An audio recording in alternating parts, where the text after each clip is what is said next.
Hello ஹாப்சல்ஸ் welcome back to our channel. This is V. இன்றைக்கி நம்ம பேச போகிற டாபிக் ரொம்ப டீப், இமோஷ்னல், கொஞ்சம் அன்கம்ஃபர்டபுளாக கூட இருக்கலாம். ஆனால் உங்கள் ட்வின் ஃப்ளேம் ஜேர்னியில் நீங்கள் ஒரு பாயிண்டில் கண்டிப்பாக யோசிக்க வேண்டிய ஒரு முக்கியமான கொஷின் இது. யூனியன் இல்லாமல் ட்வின் ஃப்ளேம் ஜேர்னி கம்ப்ளீட் ஆகுமா? ஒரு நிமிஷம் யோசிச்சு பாருங்க. நீங்கள் உங்கள் ட்வின்னை மீட் பண்ணீங்க. அவர் உங்கள் லைஃப்பில் வந்ததுக்கப்புறம் உங்கள் லைஃபே டோட்டலாக மாறிடுச்சு. உங்களுக்கு லவ் மட்டும் ஃபீல் ஆகல. உங்கள் emotions, fears, insecurities, past wounds, expectations, own identity எல்லாமே கொஷின் பண்ண ஸ்டார்ட் ஆகிருக்கும். ஒரு பக்கம் யார்கிட்டயும் சொல்ல முடியாத அளவுக்கு ரொம்ப டீப்பான லவ். இன்னொரு பக்கம் செப்ரேஷன். ஒரு நாள் ஹோப், இன்னொரு நாள் பெயின். ஒரு நாள் அவர் கண்டிப்பாக திரும்ப வருவார்ன்ற கான்ஃபிடென்ஸ், இன்னொரு நாள் இதெல்லாம் எனக்கு மட்டும் ஏன் நடக்குதுன்ற கன்ஃபியூஷன். ஆனால் இந்த ஜேர்னியில் நம்ம ஒரு விஷயத்துக்காக மட்டும் எப்போவுமே வெயிட் பண்ணிகிட்டே இருக்கோம். எப்போ நமக்கு யூனியன் நடக்கும். ஆனால் ஹாஃப் சோல்ஸ் நம்ம ரிமெம்பர் பண்ண வேண்டியது, யூனியன் தான் இந்த ஜேர்னியோட ஃபைனல் டெஸ்டினேஷன் கிடையாது. உங்கள் ட்வின் உங்கள் லைஃப்குள்ளே வந்தது அண்ட் அவரால் உங்கள் கூட பெர்மனெண்ட்டாக லைஃப்பில் இருக்க முடியுமா? அவரோட ப்ரெசன்ஸ் உங்ககிட்ட ஒரு பெரிய டிரான்ஸ்ஃபர்மேஷனை ஸ்டார்ட் பண்ண வந்ததா? ஆர் நீங்கள் தேடிட்டு இருந்த யூனியன் ஆக்சுவலி உங்கள் கூட உங்கள் ஓன் செல்ஃப்க்கு நடக்க வேண்டிய யூனியனா? இந்த கொஷின் எல்லாம் நீங்கள் என்னைக்காவது யோசிச்சு பார்த்துருக்கீங்களா? இந்த தாட்டை கொஞ்சம் மனசில் வச்சுக்கோங்க. பிகாஸ் இன்றைக்கு நம்ம ட்வின் ஃப்ளேம் ஜேர்னியை கம்ப்ளீட்லி டிஃப்ரெண்ட் பெர்ஸ்பெக்டிவில் பார்க்க போகிறோம். நம்ம யூஸ்வலி ட்வின் ஃப்ளேம் ஜேர்னினா எப்படி இமேஜின் பண்ணியிருப்போம்?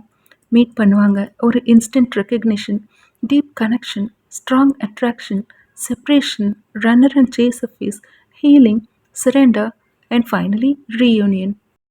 ஆனால் இதையும் மீறி நிறைய விஷயம் நம்ம லைஃப்பில் நடக்கலாம். ரியல் லைஃப் எப்போவுமே ஒரு பர்ஃபெக்ட் ஸ்பிரிச்சுவல் ஸ்டோரி மாதிரி நடக்குமா? கிடையாது. சில பேரோட ட்வின் ஃப்ளேம் ஜேர்னி ஃபிசிக்கல் யூனியனில் முடியல. சில பேருக்கு ரீகனெக்ட் ஆகும். சில பேருக்கு இயர்ஸ்க்கு அப்புறம் அவங்க மீட் பண்ண சான்சஸ் கிடைக்கும். சில பேரோட பேட்ஸ் கம்ப்ளீட்லி டிஃப்ரெண்ட் டிரெக்ஷனில் போகலாம். அப்போது ஃபிசிக்கல் யூனியன் நடக்கலைன்னா இந்த ஜேர்னி ஃபெயிலியர்னு அர்த்தமா? கண்டிப்பாக இல்லை.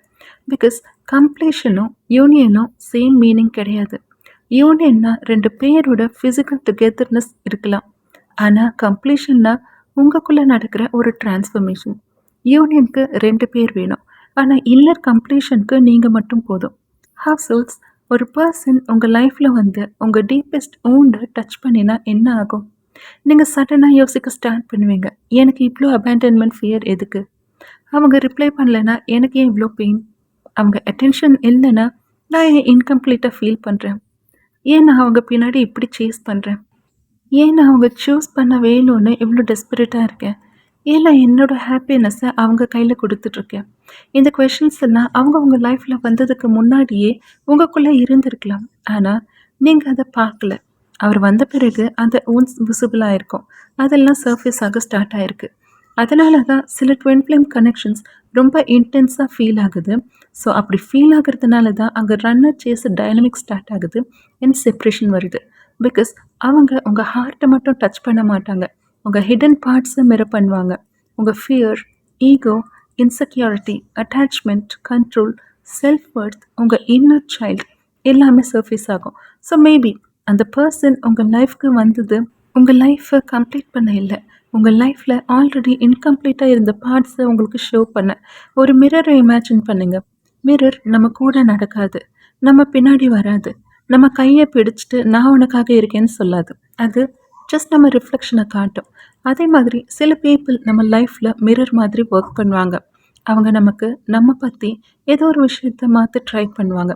மேபி உங்கள் கான்ஃபிடென்ஸ் அவேக்கன் பண்ணலாம், உங்கள் பவுண்ட்ரிஸை டீச் பண்ணலாம், உங்கள் பாஸ்ட் ஓன்ஸை ஹீல் பண்ண ஃபோர்ஸ் பண்ணலாம், உங்கள் ஸ்பிரிச்சுவாலிட்டியை டிஸ்கவர் பண்ண ரீசனாக இருக்கலாம், உங்கள் செல்ஃப் ரெஸ்பெக்டை அண்டர்ஸ்டாண்ட் பண்ண வைப்பாங்க, லவ்னா என்னென்னு புரிய வைப்பாங்க. அண்ட் சம்டைம்ஸ் எல்லாம் ரீச் பண்ணிவிட்டு அந்த பர்சன் உங்கள் லைஃப்பில் இருந்து போயிடலாம். ஆனால் அவங்க மூலமாக நீங்கள் கற்றுக்கிட்ட லெசன் போகுமா? அந்த பர்சன் உங்கள் லைஃப்பில் இல்லாமல் இருந்தாலும் அவர் மூலமாக நீங்கள் கற்றுக்கிட்ட லெசன் உங்கள் கூட இருக்கும். நீங்கள் கம்ப்ளீட்லி டிஃப்ரெண்ட் பர்சனாக மாறியிருப்பீங்க. உங்கள் ஹையஸ்ட் வெர்ஷனுக்கு நீங்கள் வர அவங்க உங்களை மாற்றிருப்பாங்க. ஃபர்ஸ்ட் மாதிரி இருக்க மாட்டீங்க. உங்களை நீங்களே புதுசாக பார்ப்பீங்க. லைக், ஃபர்ஸ்ட் நான் இப்படி இல்லையே, யாருக்காகவும் என்னை மாற்றிக்காதுன்னா இவங்களுக்காக என்னை மாற்றிட்டு இருக்கேன். ஃபர்ஸ்ட் அந்த ஃபீல் ஈகோயிஸ்டிக்காக தெரியும். இவங்களுக்காக நான் ஏன் சேஞ்ச் ஆகணும்? அந்த பர்சன் உங்கள் லைஃப்பில் இருந்த வரைக்கும் எந்த சேஞ்சஸும் இருக்காது. பட் அவங்க போனதுக்கப்புறம் உங்களை அவங்க சேஞ்ச் பண்ணிக்க சொன்ன விஷயங்களை நீங்களே அவங்களுக்காக மாற்றிக்க ட்ரை பண்ணுவீங்க. அது அவங்க அந்த பெர்சனுக்காக நீங்க சேஞ்ச் ஆகணும்னு இல்ல. உங்கள உங்க பெட்டர் வெர்ஷனுக்கு அவங்க சேஞ்ச் பண்ண வந்திருக்காங்க. அதுதான் ஜர்னியோட ரியல் கிஃப்ட். இப்போ நம்ம ஒரு முக்கியமான டாபிக்கு போவோம். வெயிட்டிங். ட்வின் ஃப்ளேம் ஜர்னில வெயிட்டிங் ரொம்ப காமன். எப்போ மெசேஜ் வரும்? எப்போ கால் வரும்? எப்போ ரீயூனியன் நடக்கும்? எப்போ அவர் அவேக்கன் ஆவாரு? எப்போ அவருக்கு ரியலைசேஷன் வரும்? எப்போ யூனிவர்ஸ் அவரை என்கிட்ட திருப்பி குடுப்பாங்க? நம்ம லைஃப்ல நெறைய நேரம் வெயிட்டிங் மோட்லயே போயிடும். ஆனா ஹாஸ்டல்ஸ் ட்ரஸ்ட் பண்ணுறதுக்கும் லைஃப்பை பாஸ் பண்ணுறதுக்கும் நிறைய டிஃப்ரென்ஸ் இருக்குது. ட்ரஸ்ட்னா எனக்கு ஃப்யூச்சர் என்னன்னு தெரியாது, ஆனால் நடக்க வேண்டியது ரைட் டைமில் நடக்கும். அது வரைக்கும் நான் என் லைஃப்பில் ஃபோக்கஸ் பண்ண போகிறேன், இதுதான் சரண்டர். ஆனால் அவர் திரும்ப வர வரைக்கும் நான் ஹாப்பியாக இருக்க மாட்டேன்னு சொல்லி சேஞ்சஸ் அண்ட் செப்ரேஷன் ஃபேஸை அக்செப்ட் பண்ணலைன்னா இதுதான் அட்டாச்மெண்ட். ரெண்டும் கம்ப்ளீட்லி டிஃப்ரெண்ட். சரண்டர்னா லவ் இருக்கும், ஆனால் அங்கே கண்ட்ரோல் இருக்காது. நீங்கள் அந்த பர்சனை அப்படியே அக்செப்ட் பண்ணிப்பீங்க. இப்படி இரு, அப்படி இருன்னு சொல்ல மாட்டீங்க. பட் மற்றவங்களுக்கு கொடுக்குற இம்பார்ட்டன்ஸை எனக்கு ஏன் தரலன்னு கொஷின் பண்ணுவீங்க. நீங்கள் ஒருத்தரை ரொம்ப லவ் பண்ணலாம், அவரை மிஸ் பண்ணலாம், மெமரிஸ் இருக்கலாம், ப்ரெசன்ஸை ஃபீல் பண்ணலாம். அதே டைமில் உங்களை நீங்கள் லூஸ் பண்ணக்கூடாது. இதுதான் ட்வின் ஃப்ளேம் ஜேர்னியில் ரொம்ப இம்பார்ட்டண்ட் லெசன்.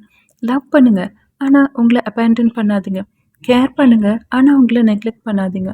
ஹோப் வச்சுக்கோங்க, ஆனால் உங்கள் ஹோல் லைஃப்பை ஹோப்லேயே சஸ்பெண்ட் பண்ணாதீங்க. பிகாஸ் உங்கள் லைஃப் ஒரு பர்சனோட ரிட்டர்னுக்கு வெயிட்டிங் ரூம் இல்லை. இப்போவும் உங்கள் லைஃப் மூவ் ஆகிட்டு தான் இருக்குது. இப்போது ஒரு difficult question. What if my twin never returns physically? இந்த கொஷனை கேட்கும்போது உங்கள் ஹார்ட்டில் என்ன ஃபீல் ஆகுது? ஃபியரா, பெயினா, ஆங்கரா, இல்லை கன்ஃபியூஷனா? அப்போது என் ஜேர்னி என்ன ஆகும்னு தோணுதா? இந்த தாட் ரொம்ப அன்கம்ஃபர்டபுளாக இருந்தால் அது உங்கள் ஹார்ட்டில் இருக்க அட்டாச்மெண்ட்டை காட்டலாம். அது வீக்னஸ் இல்லை, நம்மளும் ஹியூமன் தானே, நம்மளும் லவ் பண்ணியிருப்போம், அந்த பெயின் நமக்குள்ளே இருக்கும். ஆனால் ஹீலிங்னா பெயின் இல்லாமல் போகிறது கிடையாது. ஹீலிங்னா பெயின் இருந்தாலும் நான் என்னை கேரி பண்ணிக்க கற்றுக்கிறது. ஒரு நாள் நீங்கள் இந்த பிளேஸ்க்கு வர முடியும். என் ட்வின் திரும்பி வருவாரா இல்லையான்னு எனக்கு தெரியாது, ஆனால் நான் ஓகேவாக இருப்பேன். அந்த சென்டென்ஸ் ரொம்ப பவர்ஃபுல். பிகாஸ் ஹாப்பினஸ்ஸை ஃப்யூச்சர் அவுட்கம் கிட்ட இருந்து ரிலீஸ் பண்ணுறீங்க. ஹாஃப் சோல்ஸ் ஒரு ட்வின் ஃப்ளேம் ஜேர்னியை ஃபிசிக்கல் மேரேஜோட மெஷர் பண்ண முடியாது. மேரேஜ் ஆயிடுச்சுன்னா ஆட்டோமேட்டிக்கலி ஸ்பிரிச்சுவல் கம்ப்ளீஷன்னு அர்த்தம் இல்லை. ஃபிசிக்கல் யூனியன் இருந்தாலும் இமோஷனல் ஹீலிங் இல்லாமல் இருக்கலாம். சேம் டைம் ஃபிசிக்கல் செப்ரேஷன் இருந்தாலும் ஒரு பர்சன் ரொம்ப டீப்பாக ட்ரான்ஸ்ஃபார்ம் ஆகலாம். So physical closeness equals spiritual கம்ப்ளீஷன்னு சொல்ல முடியாது. ரியல் யூனியன்னா என்ன? உங்கள் மைண்டும் ஹார்ட்டும் பேலன்ஸ்டாக இருக்கணும். உங்களோட இன்னர் சைல்ட் சேஃபாக ஃபீல் பண்ணுறது, உங்கள் அடல்ட் செல்ஃப் பவுண்டரிஸ் செட் பண்ணுறது, உங்கள் இமோஷன்ஸை நீங்கள் அண்டர்ஸ்டாண்ட் பண்ணுறது, உங்கள் ஃபெமினின் அண்ட் மேஸ்குலின் எனர்ஜிஸை பேலன்ஸ் ஆக்குறது, உங்கள் ஈகோ கண்ட்ரோலை ரிலீஸ் பண்ணுறது, உங்கள் சோல் சரண்டரை லேர்ன் பண்ணுறது, அண்ட் மோஸ்ட் இம்பார்ட்டண்ட்லி நான் ஆல்ரெடி ஹோல். இந்த ரியலைசேஷன் வந்தால் அது ஒரு பெரிய இன்னர் யூனியன். மேபி உங்கள் ட்வின் லைஃப்பில் வந்து உங்கள் ஐடென்டிட்டியை கொஷின் பண்ண வச்சுருக்கலாம். Who am I? எனக்கு என்ன வேணும்? நான் டிசர்வ் பண்ணுற லவ் என்ன? நான் எதை டாலரேட் பண்ணக்கூடாது? நான் என் பவுண்ட்ரிஸை எப்படி ப்ரொடெக்ட் பண்ணணும்? நான் என் ஹாப்பினஸ்ஸை இன்னொரு பர்சன் மேலே டிபெண்ட் பண்ணணுமா? இந்த கொஷின்ஸ் சிம்பிளாக தெரியும், ஆனால் இந்த கொஷின் ஒரு பர்சனோட என்டையர் லைஃப்பையே ட்ரான்ஸ்ஃபார்ம் பண்ண முடியும். இப்போ ஒரு பியூட்டிஃபுல் எக்ஸாம்பிள் இமேஜின் பண்ணுங்கள்.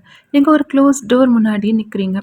எல்லா டோரையும் பார்த்து எப்போ இது ஓப்பன் ஆகும்னு வெயிட் பண்ணுறீங்க. டோர் நாக் பண்ணுறீங்க, டோர் ஓப்பன் ஆகுமான்னு செக் பண்ணுறீங்க. அந்த டோருக்கு பின்னாடி என்ன இருக்குன்னு இமேஜின் பண்ணுறீங்க. ஆனால் ஒரு நாள் நீங்கள் திரும்பி பார்க்குறீங்க, உங்களுக்கு பின்னாடி ஒரு பெரிய வேர்ல்டே இருக்குது. ட்ரீம்ஸ் இருக்குது, ஆப்பர்ச்சுனிட்டிஸ், பீப்புள், எக்ஸ்பீரியன்ஸஸ், உங்கள் ஓன் ஃப்யூச்சர்.